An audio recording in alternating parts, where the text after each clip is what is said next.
क्या टाइटैनिक वाकई एक हादसा था या एक pre planned mass murder? Titanic दो हिस्सों में टूटी तो कैसे? क्यों दोनों हिस्सों की कंडीशंस में इतना फर्क था? Welcome to Enigma TV.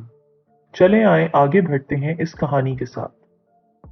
11 अप्रैल 1912 में आरएमएस टाइटैनिक 2240 पैसेंजर्स को लिए अपने पहले सफर पर इंग्लैंड से न्यूयॉर्क के लिए निकली। इस शिप को बनाने वाली व्हाइट स्टार लाइन कंपनी ने इसको अनसिंकेबल का नाम दिया था। टाइटैनिक को बनाने वालों ने इसमें हर तरह की लग्जरी का ख्याल रखते हुए ये शिप मुकम्मल की। ये अपने अंदर एक पानी पर चलने वाले शहर से कम नहीं थी। मूनलेस नाइट यानी अमावस की रात में टाइटैनिक समंदरी लहरों को चीरती हुई अपनी डेस्टिनेशन की तरफ रवा थी। कुछ पैसेंजर्स सो चुके थे और कुछ पैसेंजर्स अपनी इस टेम्पररी दुनिया में मगन थे। ठीक 11:40 पर 4 दिन बाद टाइटैनिक एक आइसबर्ग से टकरा गई और देखते ही देखते टाइटैनिक समंदर के काले पानी में डूब गई। 1500 लोगों की जानें चली गईं। इस खबर ने पूरी दुनिया में तहलका मचा दिया।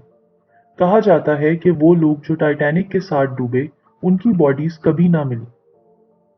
पैसेंजर्स कुछ ही वक्त में बर्फ जैसे ठंडे पानी में जम गए। इस अनसिंकेबल शिप को दो हिस्सों में टूटकर डूबते हुए उन लोगों ने देखा जो इस शिप से पानी में छलांग लगा चुके थे या लाइफ बोट्स में सवार काले अंधेरे में किनारे की तलाश में थे। यही मुसाफिर इस शिप के हादसे के अकेले आई विटनेस थे। कारपेथिया नामी शिप ने 706 पैसेंजर्स की जानें बचा ली। इन्हीं सर्वाइवर्स ने टाइटैनिक के हौलनाक मनाजिर बयान किए। जब इन्वेस्टिगेशन टीम बिठाई गई तो पता चला कि टाइटैनिक को डूबने में 2.5 घंटा लगा था। आइसबर्ग से टकराने की वजह से शिप में 300 फुट गहरा होल हो गया था। अब सवाल ये था कि 300 फुट का होल अगर टाइटैनिक में हुआ था तो इसके हिसाब से ये शिप चंद सेकंड्स में ही डूब जाना चाहिए था। बाद में अथॉरिटीज से ये भी पता चला कि शिप के कैप्टन एडवर्ड जे स्मिथ, जिनको मिलियनेयर्स कैप्टन का खिताब मिला था, उनको मैसेजेस भी भेजे गए थे कि शिप की स्पीड को स्लो किया जाए ताकि आइसबर्ग से टकराव ना हो। पर उन्होंने ऐसा नहीं किया क्योंकि वो अंडर प्रेशर थे और उनसे ये कहा गया था कि टाइटैनिक को प्रॉमिस टाइम में ही न्यूयॉर्क पहुंचाया जाए। रिसर्चर्स ने टाइटैनिक का रैकेज ढूंढने की बड़ी कोशिश की, पर अफसोस इसका डेब्रीज पानी की गहराई में इतना नीचे जा चुका था कि इसको ढूंढना एक नामुमकिन बात थी। पर 73 इयर्स के बाद मरीन इंडस्ट्री को एक ब्रेक थ्रू मिला और शिप का डेब्रीज अटलांटिक ओशन में 4000 फीट पानी की गहराई में मिल गया। इन्वेस्टिगेटर्स को फिर एक उम्मीद मिल गई। जिन फैमिलीज के प्यारे टाइटैनिक के साथ डूब गए थे उनको भी एक उम्मीद मिल गई, ये जानने की कि आखिर ऐसा हुआ क्या था। जब इस पर रिसर्च शुरू की तो पता चला कि टाइटैनिक में कोई 300 फुट का होल नहीं हुआ था, बल्कि इसमें सिर्फ एक क्रैक आया था 11 स्क्वायर फीट का। कैलकुलेशन के मुताबिक इस क्रैक में से 370 गैलन पानी हर सेकंड टाइटैनिक में दाखिल हो सकता था, जिस हिसाब से टाइटैनिक को 2.5 घंटा ही लगा था डूबने में। टाइटैनिक के कुछ पार्ट्स समंदर में बिखरे हुए मिले। जब बात आई उन सवालात के जवाबात की तो रिसर्चर्स ने बताया कि जब टाइटैनिक दो हिस्सों में टूटी तो इसका पिछला हिस्सा पानी में एंटी क्लॉकवाइज रिवॉल्व होता हुआ समंदर की जमीन की तरफ बढ़ा। पानी के प्रेशर से ये मजीद डैमेज हुआ और पानी में आसपास अपना डेब्रीज गिराता हुआ समंदर की तह में समा गया। यही वो खास वजह थी कि इसकी कंडीशन अगले हिस्से से ज्यादा बुरी थी, और क्योंकि ये रिवॉल्व होता हुआ समंदर में डूब रहा था तो अगले हिस्से से 2000 फीट दूर जा गिरा। तो अगले हिस्से को नुकसान क्यों नहीं पहुंचा? अगले हिस्से को नुकसान कम इसीलिए हुआ था क्योंकि उसकी बनावट हाइड्रोडायनेमिक होती है, जो पूरी शिप को आगे सेल करने में मदद करती है। यही एक वजह थी कि अगला हिस्सा पानी में रोटेट नहीं हुआ था, इसीलिए इसकी कंडीशन पिछले हिस्से के मुकाबले में बेहतर थी। अब सवाल ये था कि शिप दो हिस्सों में टूटी तो आखिर कैसे?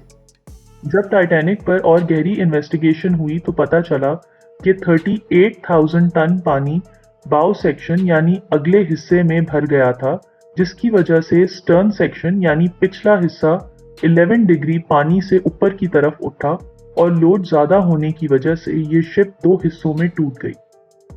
जैसे जैसे इस पर रिसर्च होती गई, काफी ऐसी डिटेल्स सामने आई जो नेग्लिजेंस की तरफ इशारा करती थी। जैसे कि टाइटैनिक पर असूलन 64 लाइफ बोट्स होनी चाहिए थीं, पर सिर्फ 20 लाइफ बोट्स ही मौजूद थीं। एक और सवाल इन 100 सालों में उठाया गया कि उस वक़्त के हिसाब से क्या ये शिप और ज़्यादा हाई क्वालिटी मटेरियल यूज़ कर सकती थी? तो बिल्कुल ऐसा ही था। रिसर्चर्स का मानना है कि अगर क्वालिटी मटेरियल यूज़ किया जाता, तो ये शिप पानी पर ज़्यादा दूर तक जा सकती थी। बट ये सिर्फ एक पैसेंजर लाइनर था, कोई बैटलशिप नहीं। इसमें यूज़ किया गया मटेरियल टेस्ट भी पास कर चुका था। आखिर में ये कंक्लूड किया गया कि इसका डूबना सिर्फ एक हादसा था। इसमें एक कॉन्स्पिरेसी थ्योरी भी सामने आई। कुछ लोगों का मानना है कि जेपी मॉर्गन का हाथ था इस शिप को सिंक करने में। ये एक बहुत बड़े फाइनेंसर थे और इनकी इन्वेस्टमेंट बताई जाती है व्हाइट स्टार लाइन कंपनी में। इनके गहरे ताल्लुकात भी सामने आए इल्यूमिनाटीज के साथ। आखिर जेपी मॉर्गन की मोटिवेशन थी क्या इस मैस मर्डर के पीछे? ये कहा जाता है कि टाइटैनिक के 2,240 पैसेंजर्स में से जेपी मॉर्गन के 3 राइवल्स भी ऑन बोर्ड थे, जिसमें जेकब एस्टर, बेंजामिन और आइसिडस स्ट्रॉस थे। ये माना जाता है कि इन तीनों ने federal reserve, the Nations central bank की क्रिएशन के अगेंस्ट वोट किया था। पर दूसरी थ्योरीज ये भी कहती हैं कि इस इंसिडेंट में जेपी मॉर्गन का हाथ नहीं, बल्कि रॉथस्चाइल्ड बैंकिंग फैमिली या जेसुइट्स का हाथ है। हैरत वाली बात यह है कि फेडरल रिजर्व का बिल टाइटैनिक के डूबने के कुछ अरसे बाद ही पास कर दिया गया। कुछ थ्योरिस्ट्स तो ये भी कहते हैं कि ये शिप टाइटैनिक नहीं बल्कि ओलंपिक थी। इस शिप पर सिर्फ नाम बदला गया था और जेपी मॉर्गन ने ये सिर्फ अपने इंश्योरेंस क्लेम के लिए किया था। यानी टाइटैनिक नामी कोई शिप बनी ही नहीं थी। अब ये सिर्फ एक कोइंसिडेंस है या वाकई ये प्री प्लान्ड सिंकिंग थी, ये आज तक राज ही है।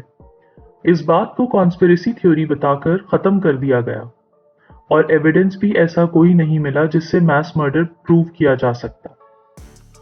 100 सालों बाद 2023 में ओशन गेट नामी कंपनी ने दुनिया के कुछ बिलियनर्स को टिकट सेल की ताकि वो सबमिसिबल के जरिए जाकर टाइटैनिक का जायजा ले सकें।